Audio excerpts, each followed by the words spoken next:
Eccoci tornati in studio per la nostra rubrica Il Memento. Come dicevamo prima della pubblicità, parleremo del Mose. Questa sera tra l'altro avremo modo di vedere, di capire perché e quali sono i problemi del Mose, no Ermanno? Ma soprattutto insistiamo su questo argomento.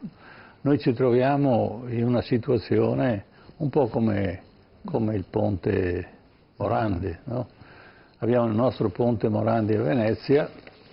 Come succede in Italia, se prima non succede un disastro non se ne fa nulla e di conseguenza c'è un assoluto totale disinteresse da parte dei responsabili, sia politici che tecnici.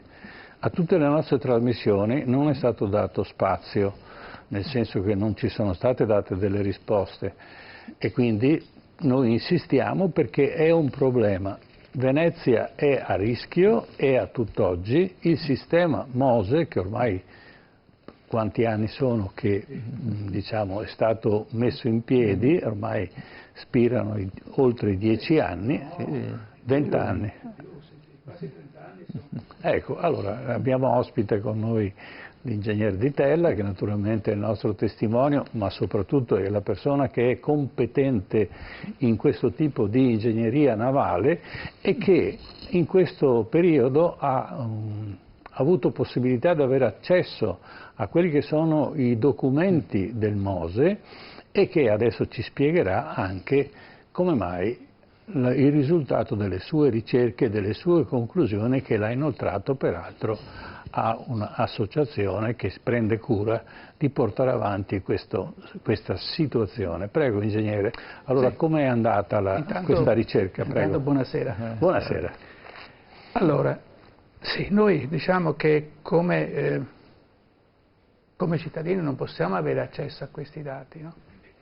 Quello che io nel passato avevo commentato e detto sulla base delle notizie che trapelavano erano basate su delle mie concezioni, delle mie convinzioni tecniche, eccetera, quindi avevo detto delle cose, no? Invece, quindi osservando la struttura lei arrivava a delle conclusioni sì, che qualcosa non funzionava. Non funzionava e quindi l'ha dichiarato subito ed è stato motivo di denuncia per diffamazione. Esattamente, no? esattamente. E da questo lei naturalmente ha preso atto. Infatti cioè, la cosa più importante direi che mi piace evidenziare in questo momento è che il progetto del Mose è stato approvato con un falso tecnico. Cioè, è molto grave quello che sto dicendo, ma è così. Cioè, falso tecnico cosa vuol dire? Vuol dire questo, che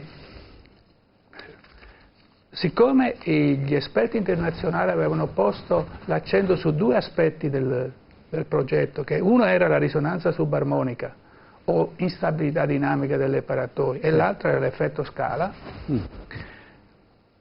quando è stato approvato il progetto è stato detto che la risonanza subarmonica, questa instabilità dinamica si verifica col mare regolare, mentre invece col mare irregolare questo fenomeno scompare, non si capiva perché. In quell'occasione io dissi, e l'ho pubblicato sui giornali, uno dei motivi per cui poi fui attaccato, io dissi che chi aveva scritto quelle frasi dimostrava di non sapere di cosa stava parlando. E la dimostrazione è attuale, comunque, prego. Adesso, quindi basandomi su quelle che erano le mie competenze e le mie cognizioni, no? Sì. Dall'accesso agli atti invece è venuto fuori, e qui magari ci aiuterà dei grafici che ho portato, anche se diciamo non sono molto chiari, ma insomma cercheremo di spiegarli. Ecco qua ce n'è uno qua. Sì, questo è uno. Si evidenzia che loro sapevano benissimo che la risonanza che si ha in mare regolare si ha anche in mare irregolare. Quindi consapevoli dicevano il contrario di quello che... Cioè, perlomeno negli atti, cioè, loro avevano fatto queste prove a Delft che è un laboratorio chiaramente di levatura internazionale, quindi gestito da professionisti. Vediamo allora, questa immagine che abbiamo in mare regolare a Delft. E lì si vede che in mare regolare, voi vedete che la prima parte, quando incomincia a partire con un'onda regolare, perché se un periodo è un'altezza di 4 metri e per un periodo di 10 secondi, che si vedono in basso, prima parte con la frequenza che sono 10 secondi, no? Dopodiché va in instabilità e quella frequenza diventa 20 secondi. Ah, e questa è la risonanza? E questa è la risonanza subarmonica. Subarmonica, E questo succede in mare. Lo sapevano quindi? In mare regolare, questo è in mare regolare. Tra l'altro se vediamo la prossima si vede bene, cioè qui non si vede tanto bene, però diciamo che i 10 secondi sono quelli a destra, no? Dove si vede quel picchetto piccolino, questa è come si muove la paratoia. Sì. La paratoia si muove sostanzialmente non più con 10 secondi, ma con 20 secondi, che è quello lì sulla sinistra. Sì. Con una tempistica più... è molto più lenta, ma molto più ampia, perché vedete che è molto più grande quella parte di sinistra che non la parte di destra. Ecco, se andiamo mi scusi, vorrei interrompere un attimo e parlare con i nostri telespettatori. Portate pazienza perché poi vi facciamo vedere invece un'animazione. Avanti. Ecco, se passiamo alla prossima, vediamo invece cosa succede col mare irregolare. No? Col mare irregolare non abbiamo più un'onda, ma abbiamo una serie di onde che vedete in alto, quello lì si chiama lo spettro del mare. Sì. Lo spettro del mare che significa? Che il mare è composto da tutta una serie di onde di tante frequenze, di altezze diverse, che compongono il mare regolare, quello che noi vediamo se andiamo in barca, se andiamo in mare, eccetera, eccetera. Vedete cosa è bellissimo questo diagramma, perché vedete che in corrispondenza in genere nei sistemi, poi lo vedremo nell'animazione, no? Il sistema si muove con le frequenze dell'onda che incide, ed è un mare regolare. In basso a sinistra voi vedete che una paratoia, no? Non solo risponde con le frequenze del mare che lo eccita, no? Ma anche con le frequenze che sono metà di quelle con cui sono eccitate. Qui c'è una somma... Quindi questa è la dimostrazione banale, direi, perché lo si vede proprio graficamente, che anche in mare irregolare c'è la presenza della risonanza subarmonica. E questi sono documenti che lei ha trovato dentro gli archivi del MOSE? Questi sono documenti delle prove fatte a Delft in un laboratorio che sa come si fanno le prove, e quindi praticamente è la prova lampante, no? Che il progetto è stato approvato con questo falso tecnico. Ho capito. Quindi coscienza non doveva e coscienza sapevano di fare una struttura che non poteva funzionare. Cioè il progetto doveva essere stoppato. Cioè non si mette in mare un sistema che è dinamicamente instabile, perché poi, siccome poi c'è l'effetto scala, l'altro aspetto che magari poi vedremo, i movimenti che si vedono in vasca non sono quelli reali. Tanto è vero che poi, e qui possiamo far vedere il video, quando Principi ha fatto le simulazioni, no? Sia della paratoia MOSE che della paratoia Gravità, che è il progetto che noi avevamo presentato al Comune, che il Comune aveva scelto, e però è stato bocciato perché... Che allora c'era il Presidente del Consiglio? Prodi, che ha rifiutato anche di prendere in atto del vostro progetto. Assolutamente, ma diciamo lì più che i politici, perché secondo me i politici hanno tutte le loro limitazioni, però qui il problema è il sistema tecnico che ci stava dietro, che ha fatto queste scelte, perché certamente non possiamo pretendere che un Prodi, a suo tempo c'era il ministro, ha il dovere di informarsi e avere dei consiglieri adeguati. Non è che Prodi non è la prima che fa, ne ha fatte tante di più, e peggio per esempio con l'euro. Ma vediamo, allora passiamo all'animazione, perché dopo commentiamo l'animazione. Vediamo l'animazione. Un attimo, vediamo e ascoltiamo anche la descrizione, vediamo.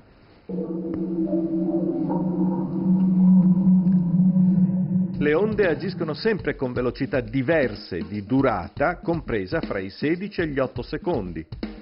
e quindi con frequenze, volumi e direzioni di spinta molto diverse sulle paratoie poste al centro del canale rispetto a quelle sul lato destro o sul lato sinistro, vicino alle spalle. Perciò, fra le diverse paratoie indipendenti l'una dall'altra, si determinano oscillazioni e risonanze di ampiezze e frequenze molto variabili che possono aprire varchi fra una paratoia e l'altra, permettendo il passaggio di ingenti masse d'acqua o addirittura il passaggio delle onde sopra le paratoie stesse abbassate dalle onde più pesanti. In questo caso l'intero sistema di sbarramento è reso del tutto inefficace. La comparazione dei comportamenti delle due paratoie che sono sostanzialmente diversi, con condizioni di moto ondoso, con altezza significativa di 3,2 metri e un periodo di picco di 8 secondi. La paratoia a gravità mantiene un comportamento regolare rappresentabile dal modello matematico di Principia. Lo stesso modello rileva invece l'instabilità della paratoia Mose, che per le sue caratteristiche idrodinamiche non può essere calcolata e governata. In questa sequenza vediamo il funzionamento della prima paratoia a gravità a ridosso della spalla, a confronto con la sua corrispettiva Mose. È evidente che i loro comportamenti sono pressoché equivalenti ed accettabili nelle condizioni di moto ondoso considerate. Qui la stabilità è maggiore per ambedue perché le paratoie risentono positivamente della presenza della spalla. Le differenze di comportamento sono invece di nuovo sostanzialmente evidenti se confrontiamo anche la seconda paratoia dopo quella adiacente alla spalla. Ecco. Ora, qui si Quindi vede... su un lato abbiamo visto il Mose, l'esecuzione del Mose come il comportamento dell'attuale struttura, l'altra invece era l'altra paratia che invece era esattamente opposta come posizionamento e quindi poteva meglio creare un ostacolo aveva alla marea delle condizioni di funzionamento che sono sostanzialmente diverse dal Mose. Per cui, per esempio, se torniamo sull'ultima diapositiva che abbiamo visto, no? Mentre il Mose, vedete, che risponde su due spettri, no? La paratoia di gravità risponde su uno spettro solo. Cioè, certo. sullo spettro che è quello in alto, troviamo uno spettro e sulle stesse frequenze di risposta delle paratoie. E questa è la differenza sostanziale. Perché? Questo è fondamentale, perché questo va spiegato bene, perché non potendo fare affidamento sulle prove, su un modello perché risentono di questo effetto scala, ne abbiamo parlato qui diffusamente, cioè quando si fanno le prove su scale molto piccole è come se le paratoie si muovessero in un olio molto più viscoso di quello reale, no? Certo, da risposte diverse. Da risposte diverse, quindi non si può fare affidamento su quello. Quindi diciamo bisognerebbe fare affidamento su calcolo matematico. Certo. Ma siccome gli strumenti matematici più avanzati, anche questi di Principia, che sono tra i più avanzati al mondo, indicano che c'è instabilità dinamica, ma non riescono a simularne il comportamento. Per cui non si riesce neppure a calcolarla. Quindi non solo non si riesce a modellarla, quindi non si può progettare.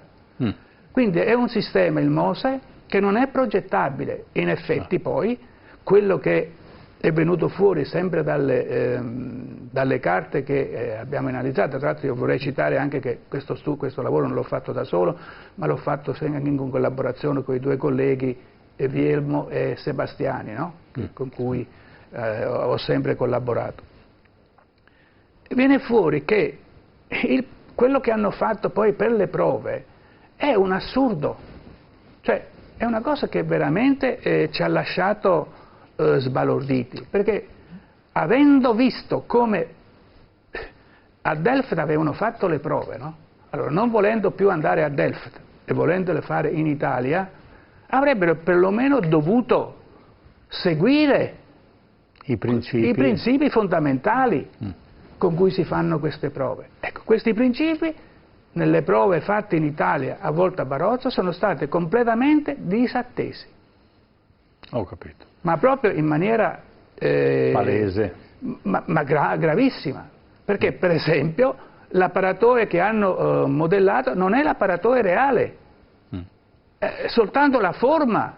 Sì, però diciamo ai nostri telespettatori che queste prove sono state fatte adesso, non sono state fatte all'inizio, no? No, sono state fatte prima del progetto, perché il progetto è basato solo sulle prove.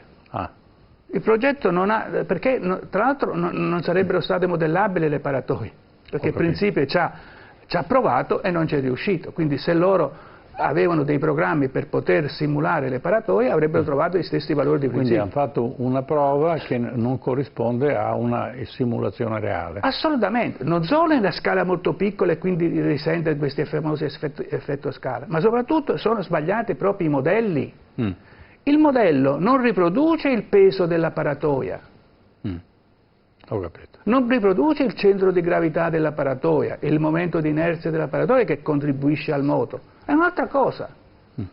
Quando noi avevamo visto delle cose pubblicate, avevamo detto quello che hanno fatto non ha nessun valore, adesso l'abbiamo ritrovato pari pari nel documento di Delft. Delft, il modello delle paratoie fatte a Delft riproduce esattamente il peso, il centro di gravità e il momento di inerzia. Quindi Infatti, è un progetto falso, è un progetto consapevolmente falso. Ecco, questo è il problema, perché ci siamo... Ma ecco, perché? Io non mi sono dato un perché, perché allora, o non se lo sono letti le carte di Delft, però siccome l'hanno citato dicendo che a Delft le risonanze si vedevano in mare regolare e in mare irregolare sarebbero scomparse, invece le abbiamo viste che ci sono, oppure non le hanno capite, oppure dobbiamo pensare a qualche altra cosa molto grave, che io non voglio neppure dire, perché cioè, voglio dire, ci sono delle cose gravissime che sono state messe. Cioè, questo progetto doveva essere stoppato, cioè non si mette in mare un sistema instabile. Non si spendono 6 miliardi. E non si spendono 6.000 miliardi di euro per fare su una cosa che non ha un progetto. Certo. Perché di fatto il MOSE, e questo io lo dico e lo affermo in scienza e coscienza, il MOSE non ha un progetto. Ecco. Quello che è stato fatto non ha nessun valore. A questo punto abbiamo la necessità che qualcuno intervenga. Certo. Quindi lei, le sue conclusioni di quel rapporto che ha fatto sulla base della conoscenza che è venuta a percepire dai progetti del MOSE stesso, a chi l'ha Allora, io chiaramente il rapporto l'ho consegnato al MOSE, al Codacons. Il Codacons, cioè, poi io l'ho finito alla fine di luglio, quindi poi è stato agosto, quindi l'ufficio legale del Codacons era in vacanza, eccetera. Quindi a settembre l'hanno ripreso e adesso decideranno come promuovere un'attività che sia... Perché sicuramente questi risultati sono gravissimi. Sì, ma ricordiamo che non è soltanto una questione di parteggiare per un sistema piuttosto che un altro o denunciare un sistema. Venezia rimane a rischio. Ma non c'è dubbio. Ecco, peraltro in questi giorni è venuto fuori che ci vuole un ulteriore intervento di 6 milioni di euro per riparare. Prego. Per la lunata. Sì, questo progetto, ripeto, che ha già avuto dei cedimenti, sì, ma ne abbiamo, ma anche il sistema stesso sta cedendo. Cioè, le casseforme? Le strutture di interfaccia per Malamocco in 3 anni sono scese di 9 centimetri, 3 centimetri all'anno. Poi non se ne è saputo più niente, adesso non sappiamo quanto sono scese, quanto non sono scese. E lì ci sono dei cedimenti differenziali tra le strutture di interfaccia e i moduli di base, si perde lo stagno del sistema, si allaga il tunnel sotto e buttiamo via tutto. Se si allaga il tunnel si butta via tutto. Ho capito. Quindi è già una bella fantasia fare un tunnel sotterraneo di cassoni che... No, si fanno queste cose, ma non in questa maniera. Certo. E soprattutto si progettano in maniera seria. Sì. Cioè, se io ho 2 sistemi, uno che pesa tot e l'altro che pesa la metà di meno, io faccio delle fondazioni proporzionate. Non faccio un letto uniforme come hanno fatto mettendo questi pali, eccetera, eccetera. Per cui poi una struttura più pesante sprofonda più di quell'altra e quindi si creano questi cedimenti differenziati. Proprio ci sono degli errori concettuali, come ci sono per il progetto delle paratoie, che sono veramente colossali.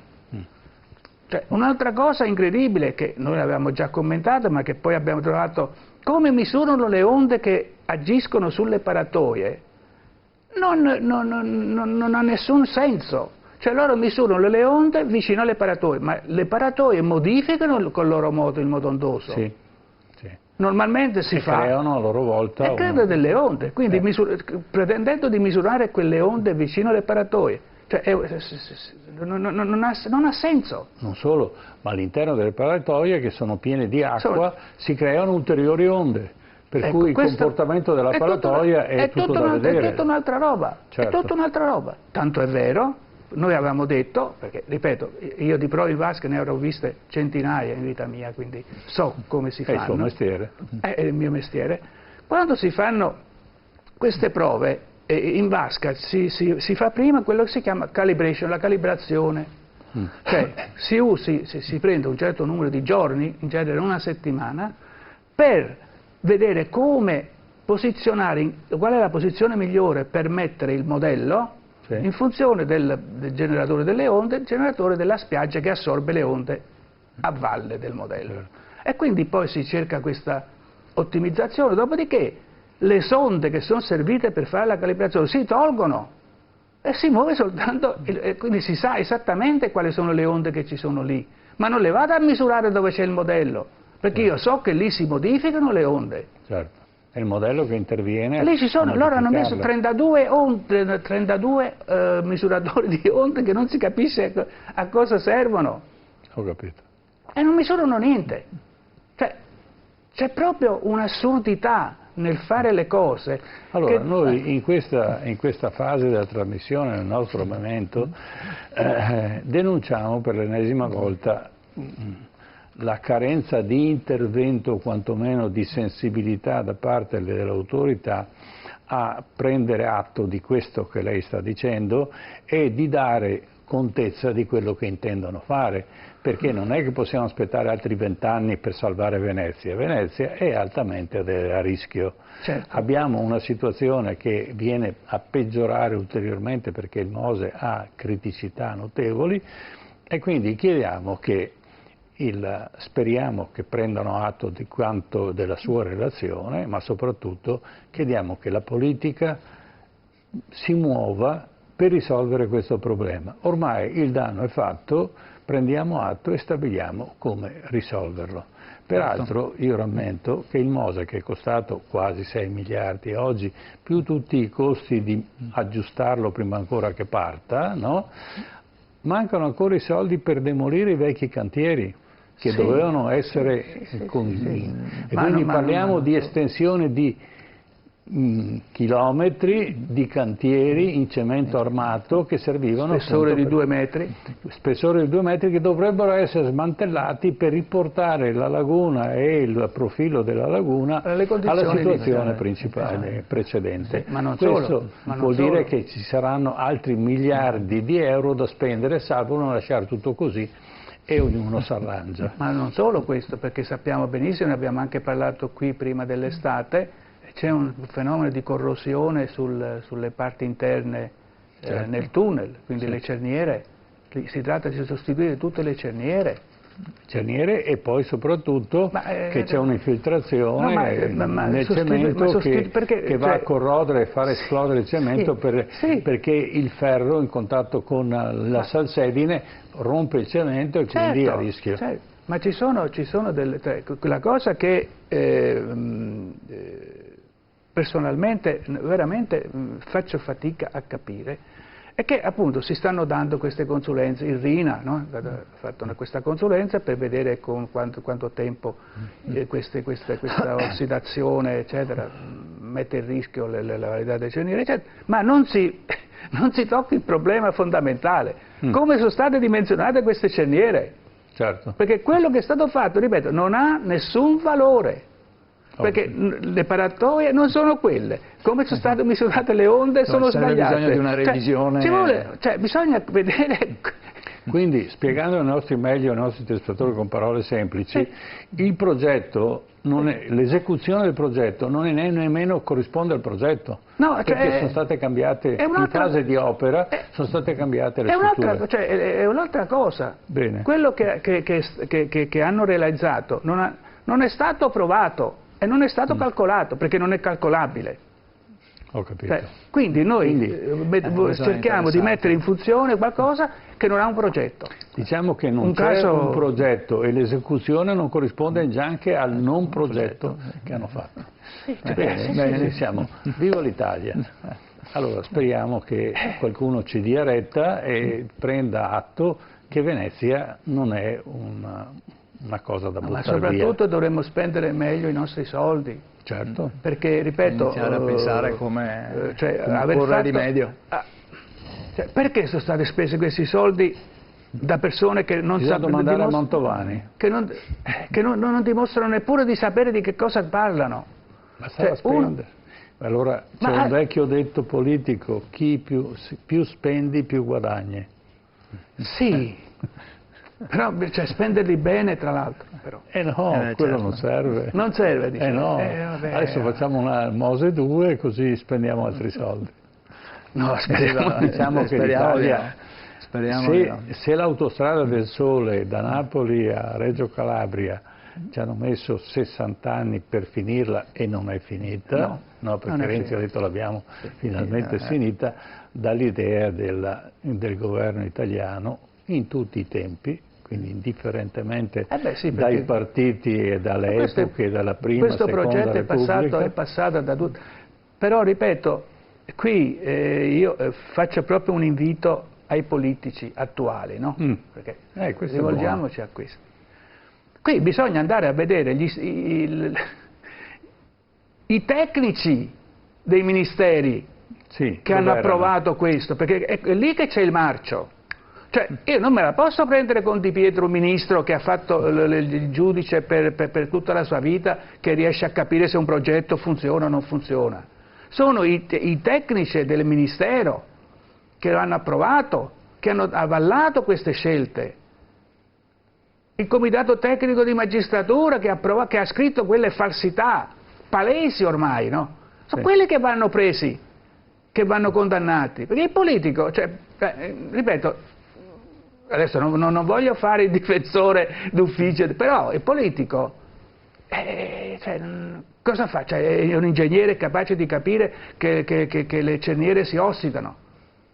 Lo vede soltanto quando si ossidano, purtroppo. Allora, il ponte crolla quando crolla. Loro non sono in grado. Il ponte Morandi doveva crollare.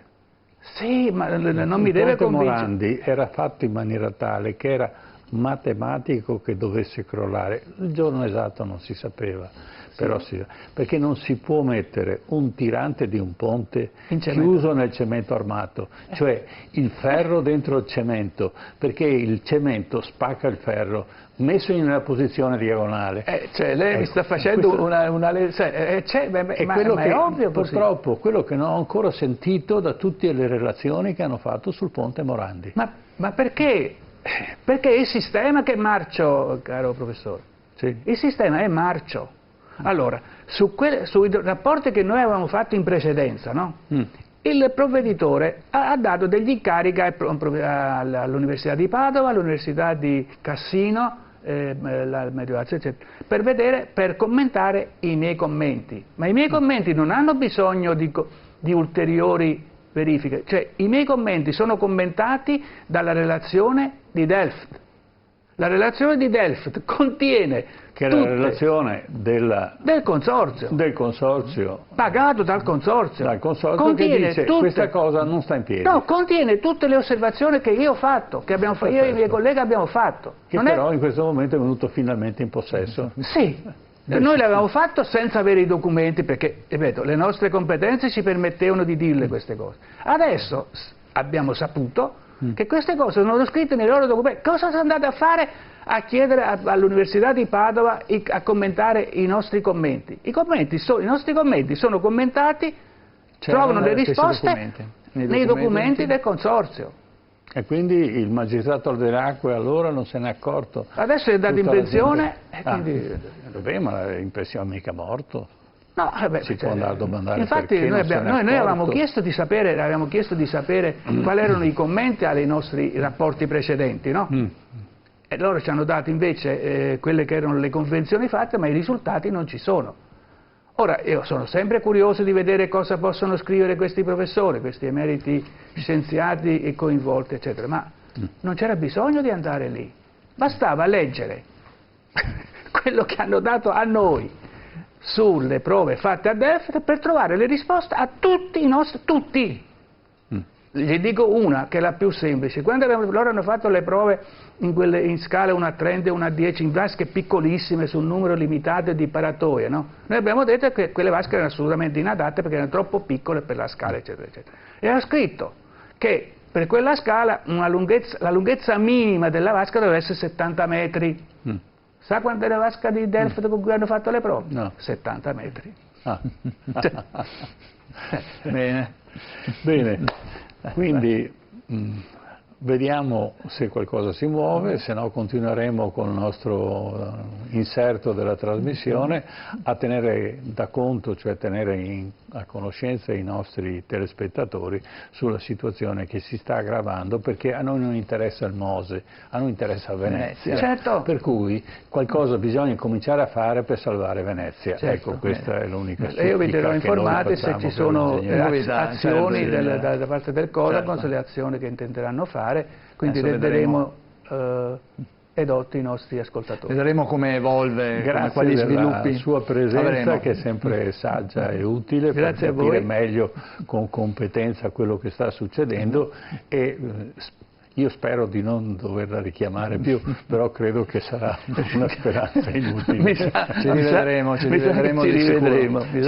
di sicuro. Bene, grazie allora, grazie all'ingegnere Vincenzo Vitella per essere stato con noi, per averci spiegato tutte queste cose sul Mose, i telespettatori, un break pubblicitario e poi ultima parte della trasmissione, e torneremo anche qua a parlare di un problema che abbiamo già affrontato e che è quello dei cinghiali, in particolare per la questione del parco dei Colli Euganei. Perché questi problemi, stranamente, in questo Veneto che vuole l'autonomia, non si risolvono mai.